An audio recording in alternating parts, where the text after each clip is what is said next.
et bienvenue. Aujourd'hui, on va parler d'un truc qui fascine pas mal de monde, je crois, les jardiniers bien sûr, mais pas seulement. Comment on fait pour faire germer une graine chez soi? Bonjour, oui c'est vrai que ça peut paraître simple, mais derrière cette petite graine, il y a tout un monde. C'est un peu comme un petit miracle à chaque fois, non? Exactement. Mais c'est là que ça se complique un peu. La plupart des graines, elles ne sont pas prêtes à démarrer tout de suite dès qu'elles touchent la terre. Elles ont des mécanismes de contrôle en fait, très sophistiqués. Ah, et c'est justement ça qu'on va explorer aujourd'hui, la dormance des graines. C'est comme une pause volontaire, c'est ça? C'est une bonne image, oui. Une pause stratégique. D'accord. Donc notre objectif, c'est de comprendre pourquoi cette pause existe et surtout comment on peut, en s'inspirant de ce qui se passe dans la nature, aider ces graines à démarrer quand on le souhaite. C'est tout à fait ça. Comprendre cette dormance, c'est vraiment la clé, si on veut réussir ses semis plus souvent. Il ne s'agit pas de forcer les choses, hein, mais plutôt de donner à la graine les bons signaux, ce qu'elle attend. Parfait. Alors allons-y.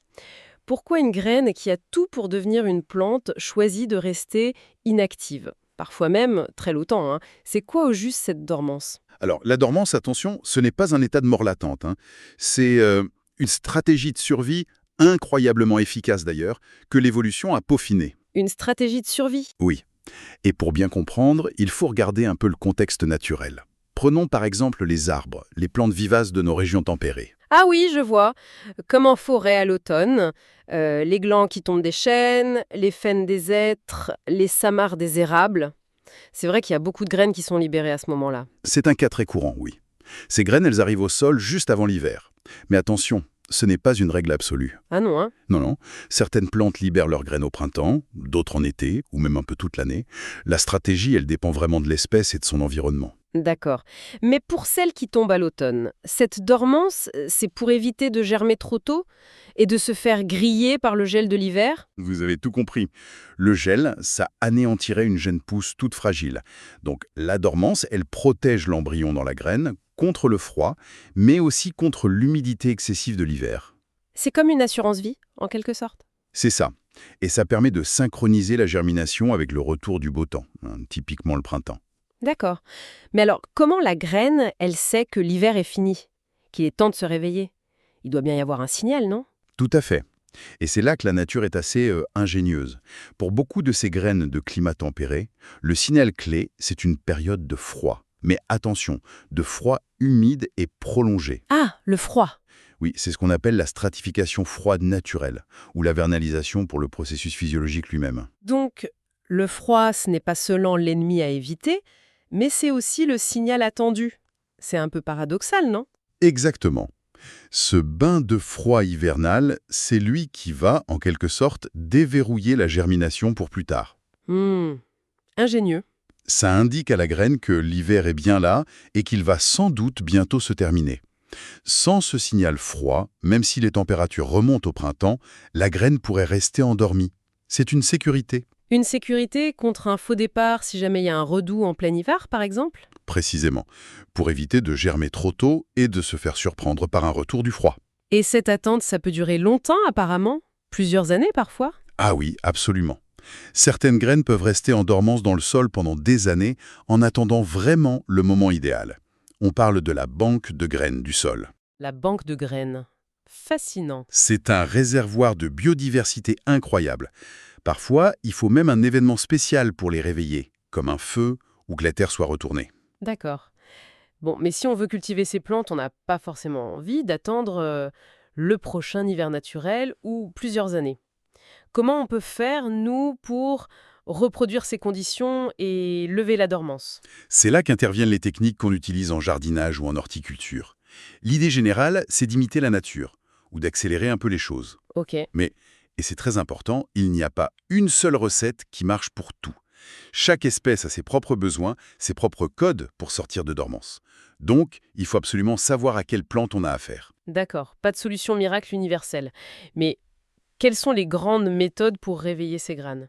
Vous parliez du froid. Oui, alors la méthode la plus courante pour nos graines de climat tempéré, c'est la stratification à froid, artificielle. On essaie de simuler l'hiver, hein. Et ça marche pour quel type de graines, par exemple? Oh, pour beaucoup. Les pépins de pommes, de poire, les noyaux de cerises, de pêche. Mais aussi plein de plantes vivaces comme les primevères, certaines gentianes ou des érables. Et concrètement, comment on fait? On les met au congélateur? Ah non, surtout pas au congélateur, ça risquerait de les tuer. Non, on utilise le réfrigérateur. C'est beaucoup plus simple. Le frigo? Oui, la technique classique, c'est de mélanger les graines avec un substrat humide. Ça peut être du sable fin, de la vermiculite, de la sphaigne ou un terreau léger. Juste assez pour que ce soit humide mais pas trempé. D'accord. Et ce mélange, on le met où dans le frigo? Le plus pratique, c'est souvent dans un petit sac en plastique refermable, type sac congélation, ou dans une petite boîte en plastique fermée, pour éviter que ça sèche. Et hop, dans le bac à légumes du frigo, Le bac à légumes, pourquoi là, spécifiquement? parce que la température y est généralement idéale. Il faut viser entre 1 degré Celsius et 5 degrés. C'est la température qui simule le mieux l'hiver naturel, sans geler. La plupart des frigos sont dans cette plage-là. Entre 1 et 5 degrés, d'accord. Et pendant combien de temps on les laisse au frais comme ça? Ah, ça dépend énormément des espèces. Ça peut aller de 4 semaines pour certaines, à 12 semaines, voire 16 semaines ou plus pour d'autres. Ah oui, quand même. Oui, c'est une information vraiment clé à rechercher pour chaque plante. Si on ne respecte pas la durée, la dormance risque de ne pas être complètement levée. Compris, donc stratification à froid pour imiter l'hiver au frigo. Mais j'imagine que toutes les graines n'ont pas ce problème de signal froid manquant. Certaines, on dirait qu'elles ont une carapace, non? Une coque très dure. Exactement. C'est une autre forme de dormance, qu'on appelle dormance physique ou mécanique.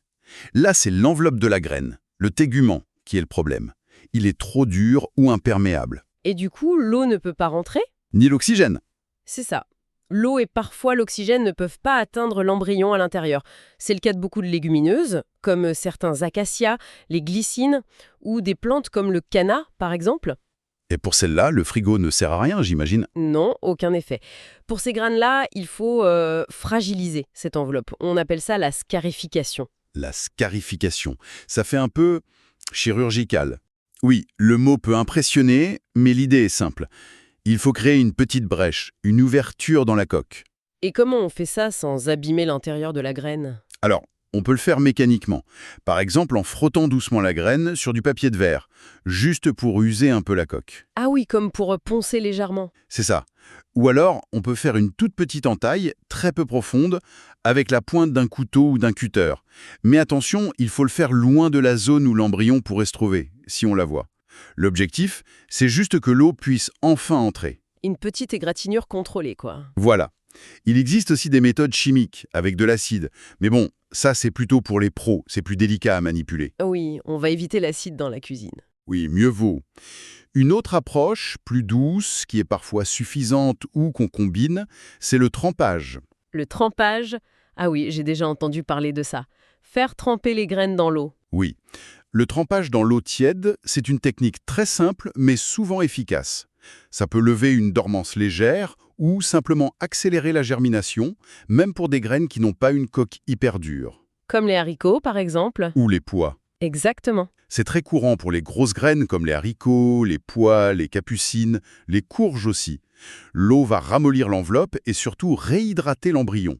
Et ça déclenche tout le processus de germination. Et on les laisse tremper dans de l'eau comment? Tiède, vous disiez? Oui, eau tiède, c'est important. Pas chaude, hein. Il ne faut pas cuire l'embryon. Juste tiède. On met les graines dans un bol d'eau. Et pendant combien de temps? Une nuit. En général, oui. Une durée de 12 à 24 heures, ça suffit. On voit souvent les graines gonfler d'ailleurs, c'est bon signe. D'accord. Il faut juste éviter de les laisser tremper trop longtemps sans changer l'eau parce qu'elles pourraient manquer d'oxygène ou même commencer à pourrir. Logique. Donc, on récapitule. Stratification à froid pour le signal de l'hiver, scarification pour les coques dures, trempage pour ramollir et réhydrater. Est-ce qu'il y a encore d'autres types de dormance ou d'autres techniques? Oui, on peut mentionner rapidement deux autres facteurs importants. D'abord, certaines graines ont besoin de chaleur pour lever leur dormance. C'est ce qu'on appelle la stratification chaude. À l'inverse du froid. Oui, c'est moins courant, mais ça existe. Certaines espèces ont besoin d'une période de chaleur humide avant une stratification froide, ou parfois juste la chaleur suffit. Ça peut correspondre à des conditions estivales spécifiques dans leur milieu naturel. Intéressant. Et le deuxième facteur? C'est la lumière. Pour pas mal d'espèces, souvent des petites graines ou des plantes qui colonisent vite les milieux ouverts, la lumière est un déclencheur direct de la germination. La lumière. Comment ça? Ces graines sont photosensibles. Elles ne germent que si elles reçoivent de la lumière. Si elles sont enterrées trop profond, dans le noir, elles restent en dormance. Ah, d'accord. Donc pour celles-là, quand on les sème, il ne faut surtout pas les recouvrir de terre. Exactement. Ou alors juste une minuscule couche. C'est bon à savoir. Il y a même quelques rares espèces pour qui c'est l'inverse. Elles ont besoin d'obscurité. Incroyable cette diversité de mécanismes acclimés. Ça montre bien à quel point les plantes se sont adaptées, hein. C'est toute la beauté de la chose. Chaque stratégie, c'est une solution trouvée par l'évolution pour maximiser les chances de survie dans un environnement donné. C'est pour ça qu'il faut bien se renseigner sur les besoins spécifiques de la graine qu'on veut semer. D'accord. Alors, imaginons, on a bien suivi les conseils. Nos graines de pommier ont passé leurs 3 mois au frigo, on a délicatement limé nos graines de glycine, nos haricots ont bien gonflé après leur nuit dans l'eau. Théoriquement, la dormance est levée. C'est quoi la prochaine étape pour enfin voir la petite pousse sortir?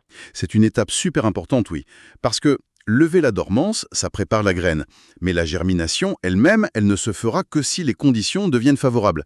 C'est une nouvelle phase qui demande aussi beaucoup d'attention. Alors, concrètement, on fait quoi? On sort les graines du frigo ou de l'eau, et après? D'abord, on les examine un peu. Si elles sortaient d'un substrat humide pour la stratification, on vérifie qu'il n'y a pas de moisissure. On peut les rincer doucement si besoin. Si elles sortaient de l'eau de trempage, on les égoutte bien. Et ensuite, il faut les semer assez vite. Les semer dans quoi? La terre du jardin, ça va, ou il faut quelque chose de spécial? C'est mieux d'utiliser un terreau spécial semis. Vraiment. Ces terreaux sont faits pour être très légers, aérés, bien drainants, mais capables de garder l'humidité quand même. Pourquoi pas la terre du jardin? La terre de jardin, elle est souvent trop compacte.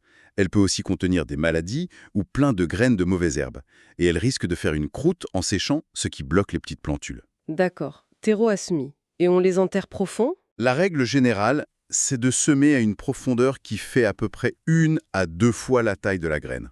Pas plus. Mais, attention, Oui. il y a les exceptions. Les graines toutes fines, et surtout celles qui ont besoin de lumière pour germer, dont on parlait tout à l'heure. Celles-là, il faut les semer en surface. Ou alors les recouvrir à peine, mais vraiment à peine, d'une fine couche de terreau ou de sable. Compris.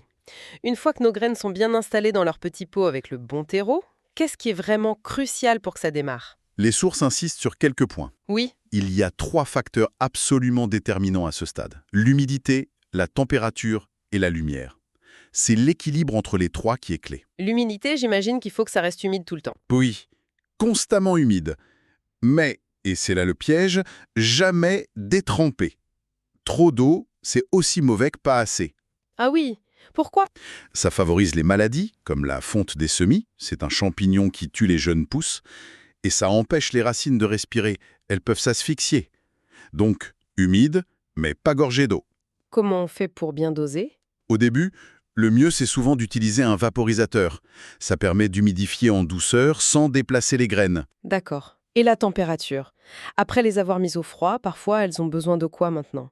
Ça c'est un point mais fondamental, très très important, et souvent négligé. Une fois que la dormance est levée, la température idéale pour que la plupart des graines germent bien, elle se situe dans une fourchette assez précise. Ah oui, laquelle? Entre 15 degrés Celsius et 22 degrés. Pourquoi cette plage est si importante? Parce que c'est dans cette gamme de températures que les enzymes qui font démarrer la germination fonctionnent le mieux pour la majorité des plantes. En dessous de 15 degrés, ça va être très lent, ou ça ne démarrera pas du tout. Et au-dessus de 22-25 degrés, Oui. eh bien, certaines graines peuvent se remettre en dormance, on appelle ça la thermodormance, ou alors le terreau sèche beaucoup trop vite et la chaleur peut être stressante pour la jeune pousse. Donc maintenir une température assez stable dans cette zone 15-22 degrés, c'est vraiment mettre toutes les chances de son côté. C'est noté. 15-22 degrés, la température magique. Et le dernier facteur, la lumière. On a vu que certaines en ont besoin pour démarrer, mais une fois qu'elles sont semées, quelle est la règle générale? Une fois le semis fait, il faut placer les pots ou les terrines dans un endroit lumineux.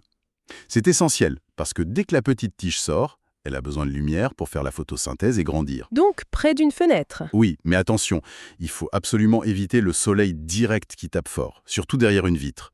Ça peut faire monter la température très vite, brûler les jeunes feuilles et dessécher le terreau en un clin d'œil. Ah oui, le coup de chaud fatal. Exactement. Donc, l'idéal, c'est une lumière vive, mais indirecte. Près d'une fenêtre orientée au nord ou à l'est, par exemple, ou un peu en retrait d'une fenêtre sud ou ouest. D'accord. Donc, c'est tout un équilibre à trouver. Humidité constante mais sans excès, température stable entre 15 et 22 degrés, et une bonne lumière mais pas de soleil brûlant. Ça demande quand même pas mal de suivi, hein. Oui, et ça demande aussi de la patience. Il faut surveiller que ça reste humide, vérifier la température si possible, regarder si les premières pousses apparaissent, et un conseil important, Lequel? résister à la tentation d'aller gratter la terre pour voir si ça germe, ou de vouloir manipuler les toutes jeunes plantules. Les racines sont incroyablement fragiles au début, il faut les laisser tranquilles.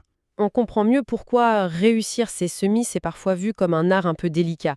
Lever la dormance, c'est une chose, mais assurer les bonnes conditions après, c'est tout aussi crucial. C'est une chaîne en fait. Chaque étape compte. Le bon traitement pour lever la dormance, adapté à l'espèce, et ensuite les conditions idéales de semis et de germination. Si un maillon manque, La chaîne casse.